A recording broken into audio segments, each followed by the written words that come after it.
Hi, I'm Deborah Alicia. If you're new to my channel, welcome. If you're returning, thanks for the love. Today's channel message is entitled Mercenary. There is much to this word, so we're going to break this down into pieces. Immediately, I am reminded of the word mercy, but let us go to the etymology of the word. So it's safe to say, after reading the meaning, mercenary is the act of working for hire due to a craving for possessions. The expectation is I will gain my desired possessions after I have worked for it. Now, if you take into consideration divine order as far as our principles are concerned, we cannot use our feelings to build up another's house, which is their dwelling. If you attempt to do this, the person is going to feel resentment because we're not divinely designed to do this. That is, work on behalf of another. And you cannot override this with pay. This is why the reward from this act of work is considered dishonorable gain, because it's an attempt to suppress divine order for pay or a reward that doesn't even compare to what is gained from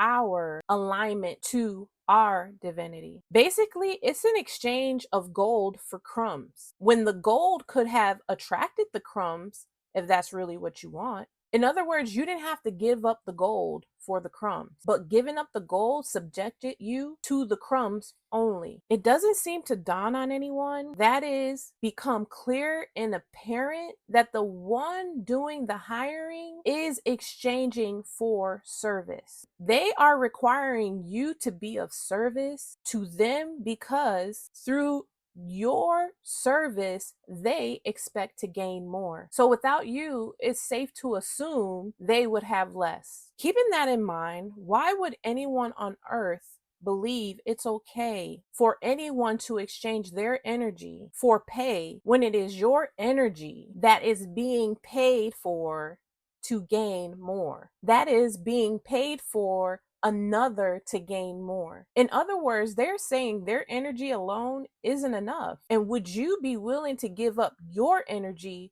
for a fee? A fee, I might add, that isn't equivalent to the energy you're being asked to exchange.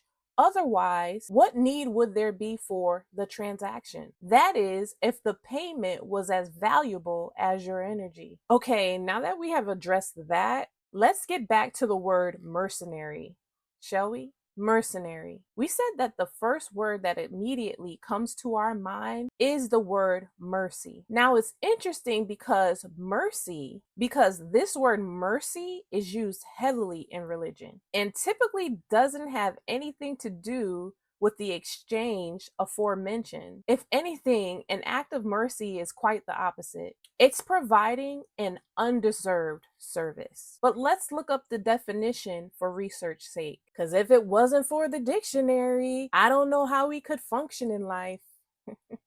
I digress. Mercy is defined as compassion or forbearance, shown especially to an offender or to one subject to one's power. Now, we know when we're showing compassion, we are doing so because it's undeserved by the person or thing we are showing compassion to. And I'm pretty sure who has ever had a student loan in America has an idea of what the word forbearance means. So we're all on the same page with regards to mercenary not being rooted in the word mercy. Now, it would make sense if you were to acknowledge your value, that the exchange you would get through mercenary work is not equivalent to what you bring to the table. Furthermore, to enter into such an exchange would be far from your value, that they would be indebted to you. So much so that compassion or forbearance would be needed at some point because they would be unable to repay you. They would never be able to return your energy. If that were possible, again, what need would there be for the transaction? Do you see that? So we said all this to say, if you're going to exchange your energy for a paycheck to go out and buy what required your energy to get it, then please know where the true value is at. It's not in the possession. You already got it. And if you already got it, why are you boasting like you ain't never had it once you earn your possessions? Your response should be more like an expectation, even as you did with your paycheck. What we are saying is your attitude from the very beginning of a negotiation, because that's what it is, should be priceless, because the true value is from within. Meaning, unless people can become your source, there is no exchange capable of matching your being. So transaction, if it is made, would be a complete act of mercy. The question then would be, are they willing to accept that debt? Are they willing to take your energy, infuse it into what they are attempting to create, only for it to respond to them as a foreigner because you're the true creator? Something to think about.